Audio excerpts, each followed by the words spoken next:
Hello দর্শকবৃন্দ, আমি আজকে এই ভিডিওতে বর্তমানে ইরান, আমেরিকা, ইসরায়েল নিয়ে যে যুদ্ধ হচ্ছে সে বিষয়ে আমি কিছু মতামত দিতে চাই।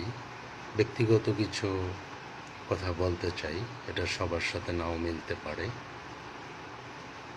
তো এখন ইরান যেটা করতেছে এটা আমি মনে করি সঠিক কাজ করতেছে,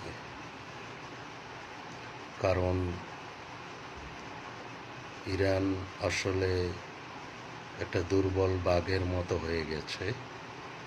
তারা মিডল ইস্টের অনেক দেশে আক্রমণ করতেছে, আমেরিকার ঘাঁটিতে, আর ইসরায়েলেও যত বেশি সম্ভব আক্রমণ করতেছে।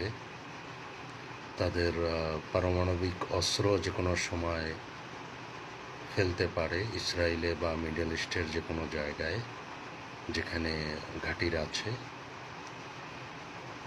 তো এখানে খামেনি, ইরানের প্রেসিডেন্ট, সে রাশিয়া বা চীনে যদি চলে যেত তাহলে আমি মনে করি তার জীবন সে বাঁচাতে পারত এবং অনেক মন্ত্রীদের জীবনও এক্ষেত্রে বাঁচত।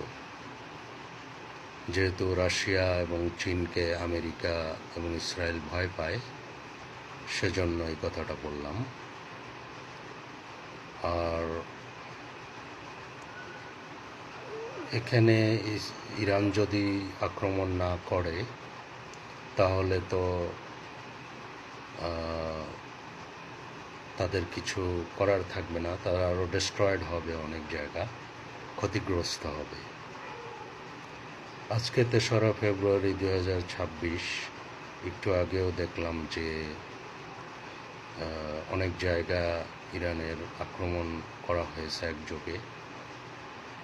ইরানের প্রায় ৫০০-র উপরে লোক মারা গেছে, সেই হিসেবে ইরানের ক্ষয়ক্ষতি বেশি হয়েছে। তো আমি মনে করি একজন মুসলিম হিসেবে এই যুদ্ধটা বন্ধ করা উচিত। ইসরায়েল এবং আমেরিকার এটা বন্ধ করা উচিত। আর ইরান যতটুকু সম্ভব তাদেরকে ডিস্ট্রয় করবে, যুদ্ধ দীর্ঘায়িত করতে চাবে, তাদের ক্ষতি করতে চাবে, এটাই স্বাভাবিক। কিন্তু এটা আসলে সবার জন্যই খারাপ পরিণতি বয়ে আনবে। এই জন্য আমি মনে করি যে এই ওয়ারটা দ্রুত স্টপ করা উচিত, তাহলে ক্ষয়ক্ষতি কম হবে, এটা সবার জন্যই মঙ্গল।